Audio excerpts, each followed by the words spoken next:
नमस्कार, जोहार, आपका स्वागत है एक बार फिर से झारखंड की तमाम बड़ी खबरों के साथ जो कि बुलेटिन समाचार के साथ आ रही हैं। पहले कि झारखंड में कैबिनेट विस्तार के उलझन में फंसी झामुमो कांग्रेस मंत्री पद को लेकर कई नामों की चर्चा जोरों पर है। सुरेंद्र सरकार 16 फरवरी को कैबिनेट विस्तार करेगी। मंत्री पद को लेकर सत्ता पक्ष में राजनीतिक सरगर्मी है तेज है। झामुमो और कांग्रेस के 8 मंत्रियों को चंपई सोरेन की सरकार में जगह मिलना है। कांग्रेस के कोटे से 3 मंत्रियों के लिए जगह तय है। कांग्रेस के अदर मंत्री पद को लेकर तस्वीर साफ नहीं है। कांग्रेस आलाकमान चेहरे पर ही भरोसा करे या फिर नए को कमान दे, इसी पेंज में फंसा है। कांग्रेस विधायक दल के नेता आलमगीर आलम सहित कई नेता पुराने मंत्रियों के साथ आगे बढ़ने के लिए लॉबी कर रहे हैं। प्रदेश के कई नेताओं का मानना है कि 5-6 महीने के लिए पार्टी को किसी भी बदलाव की ओर नहीं जाना चाहिए। वही हेमंत सोरेन सरकार में मंत्री रहे नेताओं ने दिल्ली दरबार तक अपनी बात पहुँचाई है। रांची में बारिश की वजह से सड़कों पर भरा पानी, राहगीर व वाहन चालक परेशान। राजधानी रांची में मंगलवार को करीब 1.5 घंटे तक झमाझम बारिश हुई। बारिश से जहां तापमान में गिरावट आई, वहीं शहर की ज़्यादातर सड़कों पर पानी जमा हो गया। वहीं नालियां जाम होने के कारण बारिश का पानी सड़कों पर बहने लगा। इससे वाहन चालकों व राहगीरों को काफ़ी परेशानी हुई। ज्ञात होगा कि शहर में कई दिनों से 3 जगहों पर फ्लाईओवर का निर्माण भी चल रहा है। इस कारण उस सड़क पर बड़े बड़े गड्ढे हो गए हैं। वहीं बाईलेन पर मिट्टी भी काफ़ी बिखरी हुई है। ऐसे में बारिश के बाद पूरी सड़क कीचड़मय हो गई है। इससे वाहन चालकों को काफ़ी परेशानी हुई। कई बार बाइक सवार फिसलकर गिर भी गए हैं। तो इसलिए वो झारखंड में दुमका में बोले सीएम चंपई सोरेन 20 लाख लोगों को देंगे अबू आवास। हेमंत सोरेन को साजिश कर भेजा गया जेल। झारखंड के मुख्यमंत्री चंपई सोरेन ने दुमका जिले के कामरपुर थाने स्थित स्पोर्ट कॉम्प्लेक्स में दुमका, देवघर और जमतारा जिले के 25,385 लाभुकों के बीच अबू आवास का स्वीकृति पत्र वितरण किया और इसके निर्माण के लिए प्रथम किस्त जारी की। इसमें दुमका के 9,827, जामताड़ा के 5,711 और देवघर के 9,827 लाभुक शामिल हैं। इनके बीच कुल 76 करोड़ 15 लाख रुपए की राशि डीबीटी के माध्यम से भेजी गई है। सभा को संबोधित करते हुए मुख्यमंत्री ने कहा कि इस योजना के तहत 20 लाख लोगों को घर देना है। इस वर्ष 2027 तक सभी जरूरतमंदों को अबू आवास के तहत पक्का मकान मिल जाएगा। वही चंपई सोरेन ने कहा कि फंड रोककर झारखंडियों के साथ धोखा। सीएम चंपई सोरेन ने कहा कि बेघरों के लिए योजना पीएम आवास योजना भी थी, लेकिन जब 4 साल पहले झारखंड में सरकार बनी तब से केंद्र सरकार ने इसका फंड रोक दिया।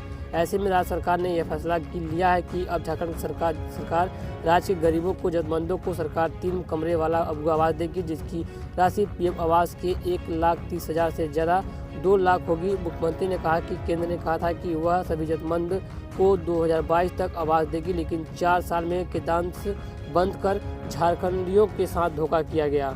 तो इसलिए वो पूर्व विधायक अरविंद सिंह भाजपा में शामिल। बाबूलाल मरांडी बोले हेमंत के गत कार्यों को न दोहराए चंपई सोरेन। बाबूलाल मरांडी ने कहा कि मुख्यमंत्री चंपई सोरेन कहते हैं कि हेमंत सोरेन के कार्यों को आगे बढ़ाएंगे, उन्हें इसका दुष्परिणाम भुगतना पड़ेगा। कांग्रेस ने यहाँ के लोगों की भावना को नहीं समझा। अटल बिहारी वाजपेयी की सरकार बनी तब हमें हमारा झारखंड मिला। बाबूलाल मरांडी ने कहा कि हेमंत सोरेन ने राज्य की जनता को धोखा दिया है। हेमंत सरकार ने राज्य को लूटा है। युवा बेरोजगार है। राज्य में प्रश्न पत्र लीक कर 6.5 लाख बच्चों के भविष्य के साथ वर्तमान सरकार ने खिलवाड़ किया है। आदिवासी, मूलवासी और दलित दुख को खुद को ठका महसूस कर रहे हैं। बाबूलाल मरांडी ने कहा कि 2024 के लोकसभा चुनाव में एनडीए 400 का आंकड़ा पार करेगी। झारखंड की सभी लोकसभा सीट पर भाजपा का परचम लहराएगा। 15 साल पहले देश की क्या स्थिति थी? 15 साल पहले घरों में बिजली की व्यवस्था नहीं थी। आज मोदी सरकार में हर घर बिजली, हर हाथ में स्मार्टफोन, सड़क दुरुस्त हो गई है। देश का विश्वस्त पर परचम है। आज भारत पूरे विश्व के लोग जानते पूछते हैं। तो इसलिए वो झारखंड के बड़गाई जमीन घोटाला मामले में विनोद सिंह समेत 3 ठिकानों पर ईडी की रेड, मिले जमीन से जुड़े अहम दस्तावेज।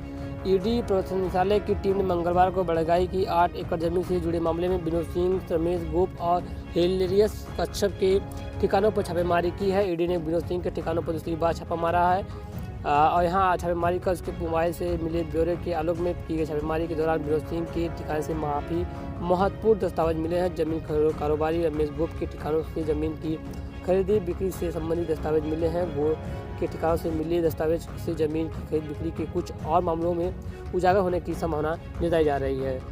तो ऐश्वर्य वो मंच पर पूर्व सीएम हेमंत सोरेन को याद कर भावुक हुए। भाई बसंत सोरेन छलके आंसू। दुमका के कमारदुधानी स्टेडियम में मंगलवार को अबू आवास के लाभुकों के बीच स्वीकृति पत्र वितरण का कार्यक्रम हुआ, जिसमें मुख्यमंत्री चंपई सोरेन शामिल हुए। कार्यक्रम में पूर्व सीएम हेमंत सोरेन के छोटे भाई बसंत सोरेन भी मौजूद थे। जब उनके संबोधन की बारी आई तो वे माइक हाथ में लेकर जड़वत हो गए। उनके मुंह से आवाज़ निकल नहीं रही थी, गला रुक गया था और आंसू झलक पड़े थे।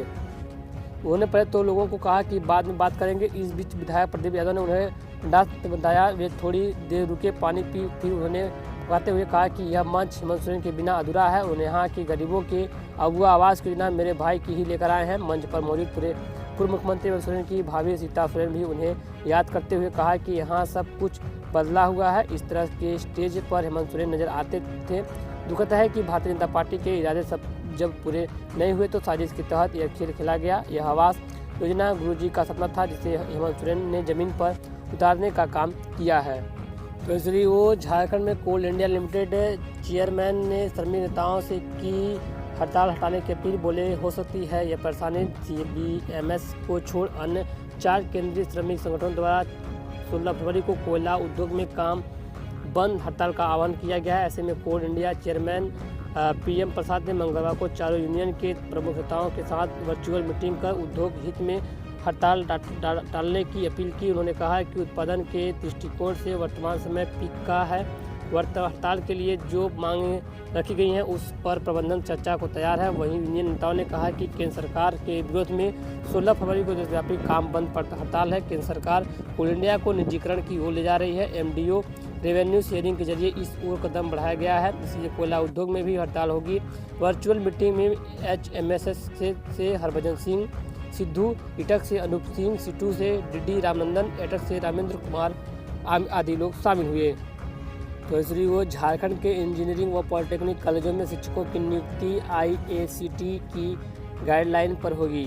झारखंड के इंजीनियरिंग और पॉलिटेक्निक कॉलेजों में शिक्षकों व अन्य पदों पर नियुक्ति अखिल भारतीय तकनीकी शिक्षा परिषद AICT के मापदंड के अनुरूप होगी। राज्य सरकार के झारखंड तकनीकी शिक्षा सेवा नियमावली 2023 को स्वीकृति प्रदान कर दी गई है। इस नियमावली के तहत निदेशक, प्राचार्य, professor, associate professor, assistant professor के पद पर सीधी नियुक्ति JPSC की अनुशंसा पर होगी। कर्मशाला अधीक्षक की भी नियुक्ति JPSC द्वारा होगी। यह पद असिस्टेंट प्रोफेसर के संवर्ग का होगा। इसी प्रकार पॉलिटेक्निक कॉलेजों में भी प्राचार्य, विभागाध्यक्ष, व्याख्याता, कर्मशाला अधीक्षक के पद को JPSC की अनुशंसा से भरी जाएगी।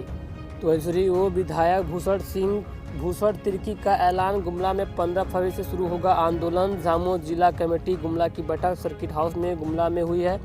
अध्यक्षता जिलाध्यक्ष सह विधायक भूषण तिर्की ने की है। बैठक में पूर्व CM हेमंत सोरेन के साथ ED के अपमानवीय व्यवहार को लेकर गुमला जिले की 159 पंचायतों के 992 गाँव में आंदोलन व पदयात्रा कार्यक्रम पर चर्चा की गई। विधायक ने कहा कि राज्य के पूर्व CM हेमंत सोरेन ने अपने कार्यकाल में राज्य के विकास में गति लाई। गरीब गुरबों के लिए पूरी ईमानदारी से काम किया। गरीब जनता के लिए कई महत्वपूर्ण योजनाएं शुरू की, परंतु केंद्र में बैठी भाजपा सरकार के इशारे पर ED ने हेमंत सोरेन को झूठे केस में फंसाने का काम किया है। इतना ही नहीं, राज्य के पूर्व CM के साथ अमानवीय व्यवहार कर रहे हैं, मीडिया ट्रायल कर रहे हैं, उन्हें बदनाम किया जा रहा है। इसलिए हमारे हेमंत सोरेन को न्याय व इंसाफ दिलाने के लिए जिले में 15 फरवरी से आंदोलन व पदयात्रा कार्यक्रम शुरू होगा। इस दौरान गुमला जिला अंतर्गत पड़ने वाले चारों विधानसभा क्षेत्रों में आंदोलन होगा, जिसकी तैयारी कर ली गई है। 15 फरवरी को गुमला में पुंगू पंचायत से अभियान की शुरुआत होगी। उन्होंने कहा कि भाजपा के लोग हेमंत सोरेन से इतना खौफ खाए हुए हैं कि उन्हें परेशान करने के साथ साथ रिमांड में लेकर लगातार बेवजह के सवालों को पूछ रहे हैं। झारखंड में सरकार को अस्थिर करने का प्रयास किया गया है, परंतु झारखंड की जनता के प्यार बचने का परिणाम है कि UPA गठबंधन की सरकार को कोई हिला नहीं सका।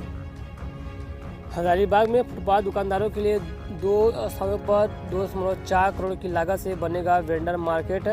हजारीबाग शहर की सड़कों पर फुटपाथ दुकान लगाने वाले दुकानदारों को अस्थायी रूप से बसाने के लिए नगर निगम ने पहल शुरू कर दी है। निगम सभी फुटपाथ दुकानदारों को स्ट्रीट वेंडर मार्केट बनाकर दुकान उपलब्ध कराएगी। प्रत्येक दिन फुटपाथ दुकानदार अपनी दुकान लगाकर जीवनोपार्जन व्यवसाय करेंगे। पहले चरण में निगम 2 करोड़ 40 लाख की लागत से 2 स्थानों पर स्ट्रीट वेंडर मार्केट बनाएगा। यह मार्केट दीपूगढ़ा, न्यू कॉलोनी, पानी टावर के पास और कॉलेज मोड़ मोरवेस ग्राउंड के पास बनेगा। दोनों स्थानों पर 1.20 और 1.20 करोड़ की लागत से बनाई जाएंगी। इसमें करीब 80 दुकानदारों को बैठने की व्यवस्था निःशुल्क किया जाएगा। इसके अलावा सभी चिन्हित फुटपाथ दुकानदारों को सरकार की कल्याणकारी योजना से जुड़कर दुकानदार और उनके परिवार के सदस्यों को लाभ निगम पहुँचाएगी। निगम क्षेत्र में करीब 2064 फुटपाथ दुकानदार हैं।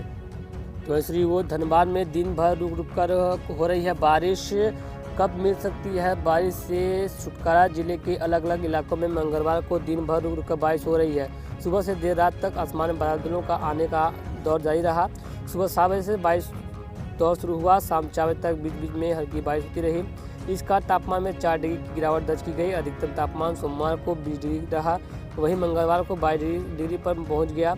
वहीं तापमान 14 डिग्री के करीब रहा। अधिकतम तापमान में आई गिरावट के बाद लोगों को दिन में ठंड का एहसास भी बढ़ गया है।